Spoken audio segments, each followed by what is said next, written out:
As someone who was stuck in such a negative thought pattern for so long, travel was something I never really considered. I would say things to myself like, that's not my life. Get used to not doing that. I'll never do that. Very damaging, self-directed thoughts. And I like to blame it on the fact that I've had such bad migraines and back pain for such a long time. But I think part of it, and maybe most of it, was that I was used to those negative thoughts. I'd become comfortable with limiting myself, and the pain was really just an excuse. And there was almost this unspoken fear of actually breaking the cycle. The pain and all the negative thoughts that came with it had become my entire identity. But the mind-body approach to healing from pain, and maybe more importantly, living life in general, has helped to bring me out of that cycle. Now, it's still a work in progress because shifting an entire identity takes time. But recently I had improved enough with my pain and also with my mind that I went on a long journey abroad. And during the trip, I became much more resilient in this new mind-body perspective. Travel can be a natural portal into the present moment. And when we are fully in the present moment, the conditioning of our past and the worry about our future tends to fade. In other words, presence can break negative cycles because all of a sudden you aren't defined by the past or what might happen in the future. And the more intense your presence is, the more this is true. But it's not as simple as hopping on a plane and saying, hey, now I'm in the present moment. Now my pain is gone or my grief is gone. Presence is difficult to maintain.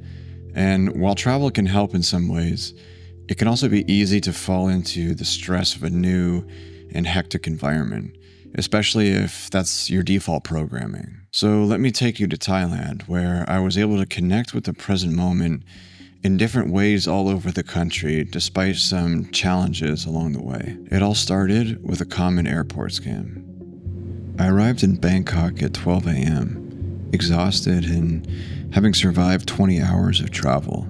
In the taxi on the way to the hotel, the drivers tried what seemed like a million different ways to extract more money from me than the job actually required. Whether it was telling me that the highway was closed, which is a common scam when you're coming into town from Suvarnabhumi Airport, or just taking me to the wrong destination to extend the meter time. I could feel the stress building up. I wanted to sleep, I wanted to save money, but looking out the window at Bangkok, with the giant banners of the king, it's odd to say, but taking in the city for the first time and just acknowledging where I was lowered that stress. In fact, I actually started to feel happy to interact with the driver, even though he was trying to rip me off. It was the first example of how accepting the present moment can change the way you view your surroundings. And it was as simple as looking out a taxi window.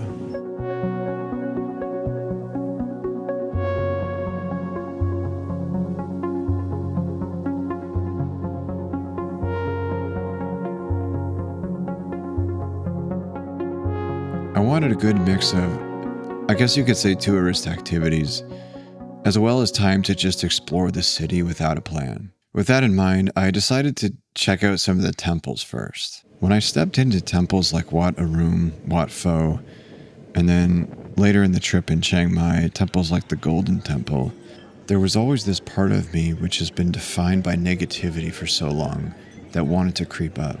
It's the same part that engages in self-criticism, worry, or self-pressure.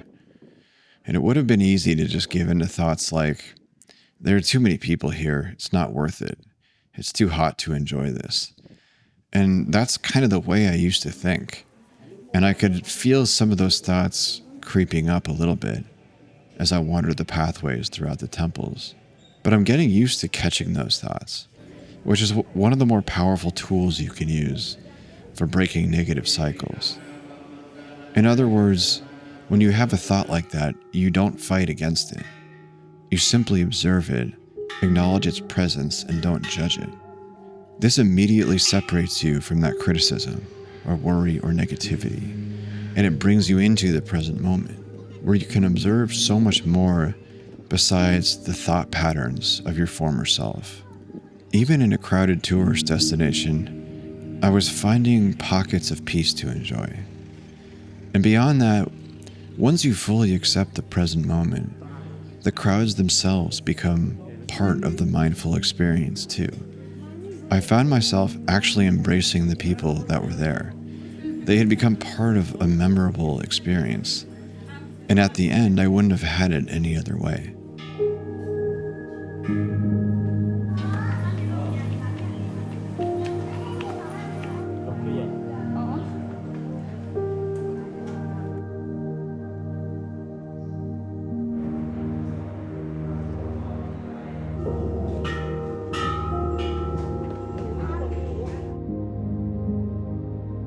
No matter what city you're exploring in Thailand, transportation and getting around is kind of a whole world unto itself. Whether you're in the metropolis of Bangkok or the tiny narrow streets of Chiang Mai or Chiang Rai, it can be stressful to navigate a new place, constantly looking up directions, not knowing which train or street to take. A negative mind might be overwhelmed by the stress of it. If things don't go as planned or you take the wrong train or something like that, you might think to yourself, I just wasted my whole day, or my whole day is ruined.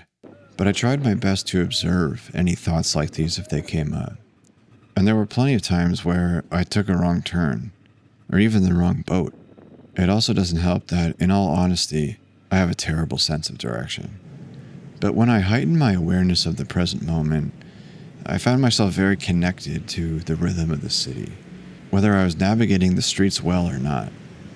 And I did this through complete acceptance.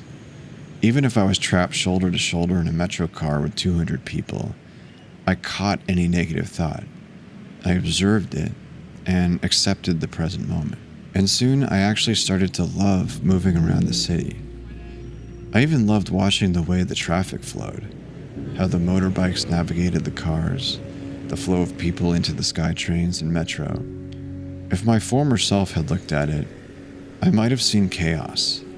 I might have been angered by the crowds. I might have felt overwhelmed in the rivers of traffic. But in accepting the present moment, the opposite became true.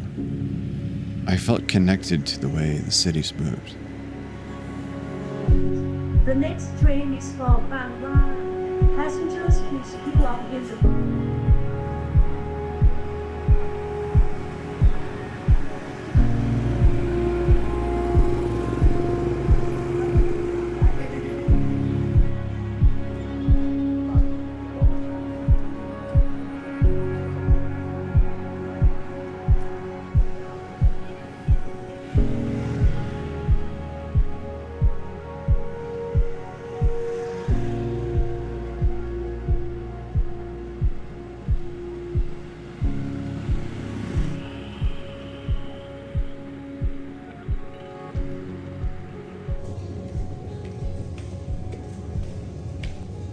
Now, you'd think with something like food, there wouldn't be a way to view it with a negative mindset. You know, it's Thailand, it's the street food capital of the world. Just try it all and enjoy it all. But a negatively conditioned mind can muster up stress from anywhere. You can psych yourself out with stories of getting sick or, drinking the water. And all of a sudden, you're overthinking everything. Should I eat here? Am I sick now? Now, in fairness, some of the stories are probably true, and I fell into this thought cycle before the trip, researching everything I could on, what can I eat?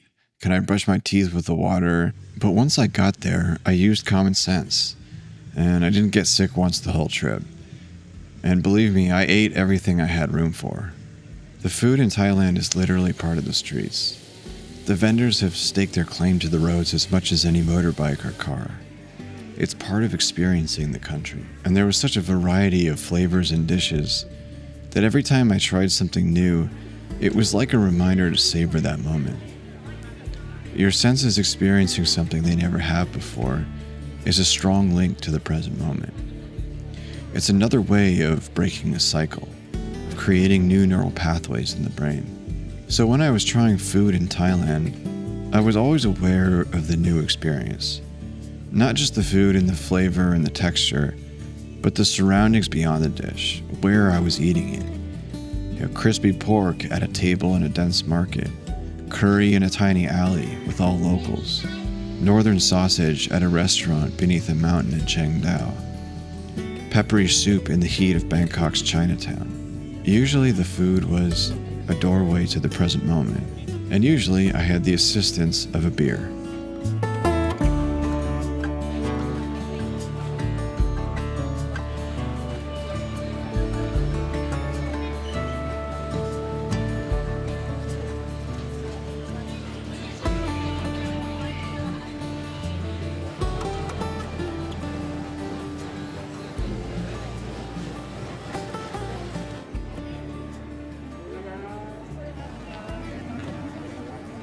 Now, I saved one of my favorite parts of the trip for last. The markets in Thailand were, in some ways, a combination of all the things I've spoken about in the video so far. Often they spilled out onto the streets, with food and traffic flowing beneath the golden crest of a temple. And they were jam-packed with people, locals and tourists alike. There was no way to take it all in at once. And even more than any of the things I've talked about so far, it would be easy for a person used to negative thought patterns to jump back into them when faced with the chaotic rhythms of Thai markets. The sensory overload could easily bring waves of conditioned negative responses. So when I first experienced the markets, I had a choice. I could lean into that past conditioning, or I could simply observe those thoughts when they came, not judge them, and accept the moment I was in. The more present I was, the more I was aware of the entire experience, and the more I enjoyed it. I began to notice all the smaller details I might have missed if I'd been caught up in the stress of it. People interacting, buying goods, sampling the tastes. In the end, some of my strongest memories from the whole trip came from walking through the markets, becoming part of the endless representations of life in Thailand, and appreciating whatever discovery I made.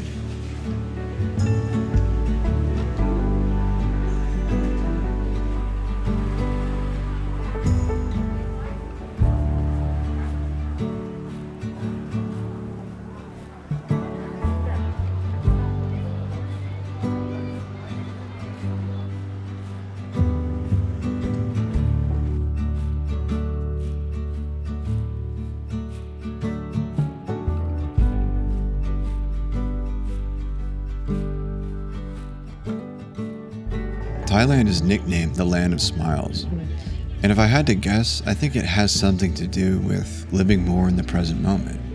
There's an awareness and gratitude for what's around them. Great food, rich history, spirituality interwoven in the national culture, warm and welcoming people, and cities that feel connected despite the different things they have to offer. On the other hand, maybe that's not a Thai-specific idea. Maybe it's something that you can feel anywhere in the world, as long as you are the one living in the present moment. Traveling with this mind-body approach, my pain and negativity felt like memories by the end. Not gone, but faded, part of a past self, one I could see in a rearview mirror, slowing down as it tried to keep up. I think if you decide to travel somewhere new, and focus on present moment awareness, you can have a similar outcome no matter what kind of issue you're dealing with. Whether it's pain or grief or heartbreak, whatever negativity comes at you on the plane or when you step onto foreign soil, remember to just watch it. There's no need to fight against it, as that will only play into its trap.